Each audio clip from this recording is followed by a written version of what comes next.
오늘 우리는 성경 속 가장 위대한 기도 중 하나를 살펴보려 합니다. 에베소서에 기록된 사도 바울의 기도는 단순한 간구를 넘어 우리 신앙의 핵심을 꿰뚫는 강력한 통찰을 담고 있습니다. 오늘 나누는 이 말씀이 어쩌면 우리 교회의 미래, 그리고 우리 각자의 신앙 여정에 가장 중요한 열쇠가 될지도 모릅니다. 이 귀한 여정을 시작하기에 앞서 하나님의 은혜가 여러분의 삶에 가득하기를 기도합니다. 이 말씀이 더 많은 이들에게 전달될 수 있도록 구독과 좋아요로 함께 해주신다면 그 또한 주님의 사랑을 나누는 귀한 사역이 될 것입니다.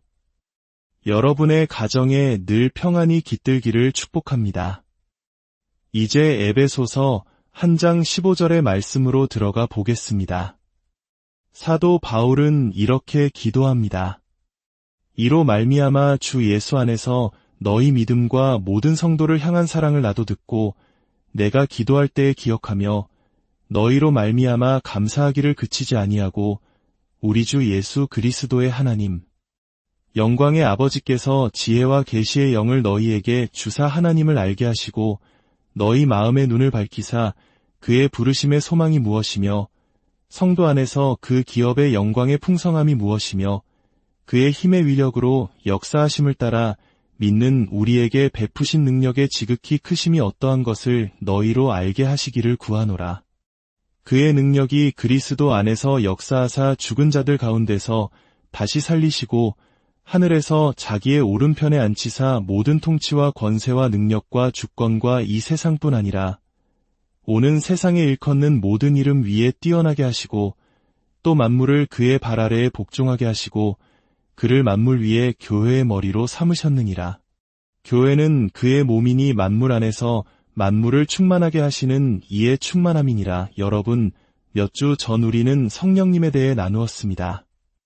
성령님은 우리가 받을 기업의 보증이 되시며 우리 안에 거하시는 성령님을 통해 우리는 예수님을 주라 고백하고 거룩한 삶을 살고자 하는 열망을 품게 됩니다. 바울은 바로 이 지점에서 기도를 시작합니다. 그는 에베소 성도들의 믿음과 사랑에 대한 소식을 들었습니다. 그것은 바로 그들 안에 성령님께서 살아 역사하신다는 명백한 증거였습니다. 바울은 그 증거를 보고 감사함을 멈출 수가 없었고 그들을 위해 끊임없이 기도한다고 말합니다. 여기서 잠시 우리 자신을 돌아볼까요? 우리는 지난 한 주 동안 나 자신을 위해서가 아닌 우리 교회의 다른 형제자매들을 위해 얼마나 많은 시간을 기도에 사용했습니까? 단 30초라도 우리 목회자나 장로님들 혹은 연약한 지체들을 위해 기도했습니까? 이 질문은 우리가 기도의 능력을 얼마나 믿는지 그리고 우리 공동체를 얼마나 사랑하는지를 보여주는 거울과도 같습니다. 우리는 너무나 쉽게 자기중심적인 기도에 머무르곤 합니다. 하지만 바울의 기도는 전혀 다른 차원의 것이었습니다. 그는 육신적인 문제나 일시적인 필요를 구하지 않았습니다. 바울이 구한 첫 번째 것은 바로 지혜와 계시의 영이었습니다. 그는 하나님께서 성도들의 마음의 눈을 밝혀주시기를 간구했습니다. 여러분, 우리 마음에도 눈이 있다는 것을 아십니까? 이것은 비유적인 표현이지만 우리 존재의 중심, 즉 감정과 의지의 핵심부에 진리를 볼 수 있는 영적인 시력이 있다는 의미입니다. 살다 보면 같은 말을 수백 번 듣고도 아무런 감흥이 없다가 어느 날 갑자기 그 의미가 가슴 깊이 박히는 순간을 경험하곤 합니다. 마치 어릴 적 부모님께서 수없이 하시던 말씀이 어른이 되어서야 비로소 가슴 깊이 와닿는 순간처럼 말입니다.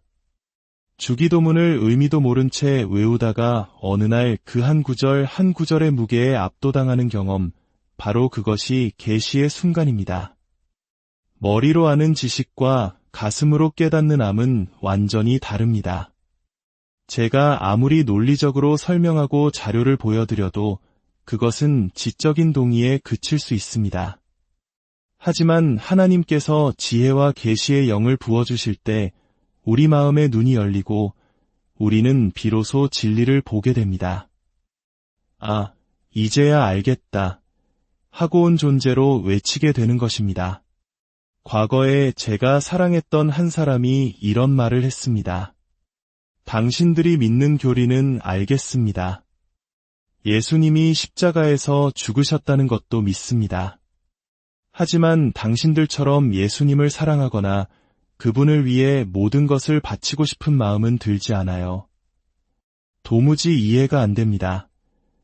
저는 그 솔직함에 감사했지만 동시에 마음이 아팠습니다. 바울의 기도는 바로 이런 이들을 위한 것이었습니다. 하나님, 저들이 진정으로 알게 해주십시오. 이것은 초자연적인 역사입니다. 삶의 막다른 길에서 아내를 떠나려 했던 한 형제가 있었습니다. 그는 모든 것을 포기한 상태였고 마지막이라는 심정으로 저를 찾아왔습니다. 저는 무릎 꿇고 기도했습니다. 하나님, 제가 무슨 말을 해야 할지 모릅니다. 주님께서 직접 역사해 주십시오. 그리고 대화를 나누던 중 그는 갑자기 제 말을 멈추게 하더니 이렇게 말했습니다. 잠깐만요. 제가 어떻게 해야 할지 이제 알겠습니다. 저는 놀라서 물었습니다. 제가 무슨 말을 했기에 그런가요? 그는 대답했습니다. 무슨 말을 했는지는 기억나지 않아요. 하지만 그냥 알겠습니다. 아내에게 돌아가 모든 것을 바로잡아야 한다는 것을요. 그 순간 그의 마음에 눈이 열린 것입니다. 하나님께서 지혜와 계시의 영을 부어주신 것입니다.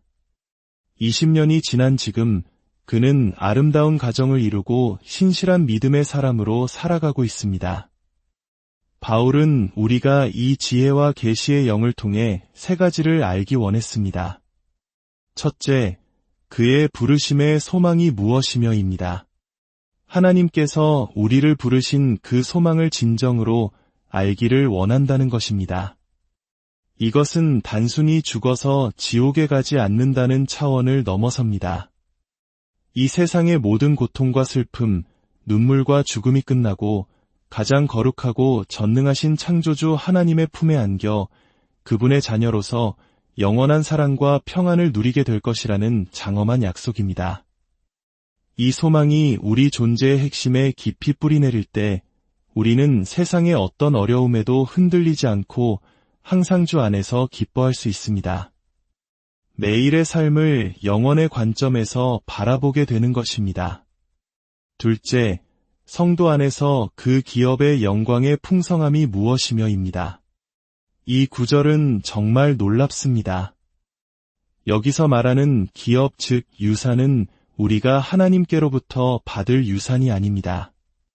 놀랍게도 하나님께서 우리를 자신의 영광스러운 유산, 즉 가장 소중한 보물로 여기신다는 사실입니다.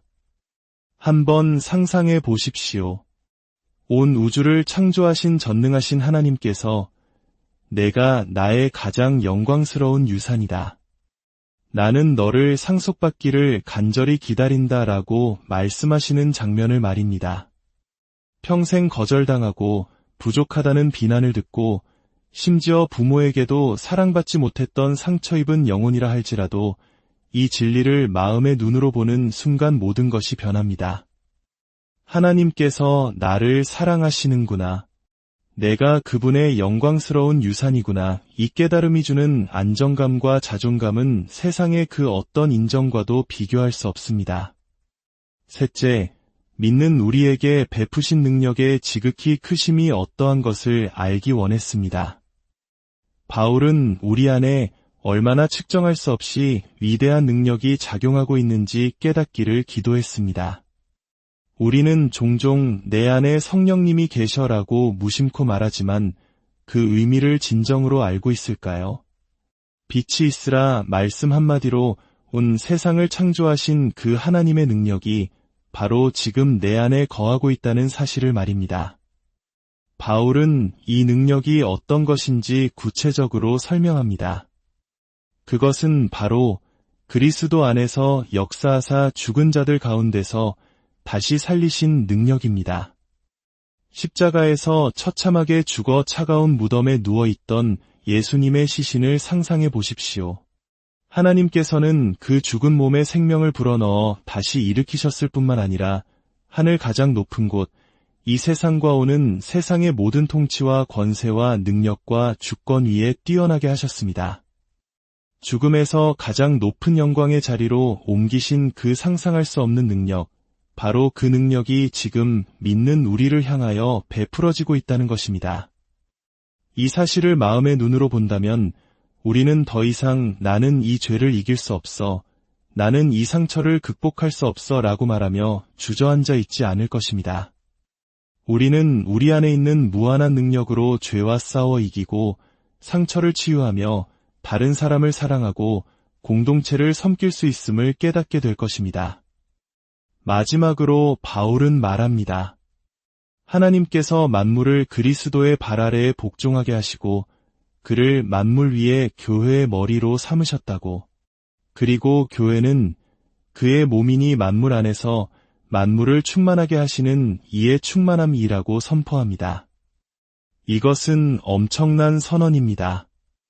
예수 그리스도께서 우리 교회의 머리가 되십니다. 그리고 우리는 그분의 몸의 각 지체입니다. 머리이신 예수님과 몸인 우리가 하나 될 때 비로소 세상을 가득 채우시는 그분의 충만함이 드러난다는 것입니다. 우리는 그저 죄 많고 연약한 사람들의 모임이 아닙니다. 우리는 그리스도의 몸이며 그분의 영광을 드러내는 통로입니다.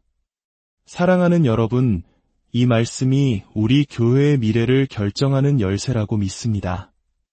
이번 한 주 여러분에게 도전하고 싶습니다. 여러분이 속한 소그룹이나 공동체의 모든 사람들을 위해 이 기도를 드리십시오. 한 사람 한 사람의 이름을 불러가며 진심으로 기도해 주십시오. 하나님 아버지, 사랑하는 오오 형제에게, 오오 자매에게 지혜와 계시의 영을 부어 주시옵소서. 그의 마음의 눈을 밝히사 하나님께서 부르신 소망이 얼마나 위대한지 알게 하시고 하나님께서 그를 얼마나 영광스러운 유산으로 여기시는지 깨닫게 하여 주시옵소서. 또한 죽은 자를 살리신 그 위대한 능력이 지금 그를 향하고 있음을 믿고 모든 죄와 절망을 이기고 담대히 일어서게 하여 주시옵소서. 이 기도를 하는 데는 오랜 시간이 걸리지 않습니다. 하지만 우리 모두가 서로를 위해 이렇게 진심으로 기도할 때 우리 공동체는 변화될 것입니다. 하나님의 초자연적인 능력이 우리 가운데 임할 것입니다. 다음 주에 우리는 완전히 다른 교회의 모습으로 다시 모이게 될 것을 믿습니다. 이 기도가 여러분 각자의 삶과 우리 공동체를 새롭게 하는 능력이 되기를 소망합니다.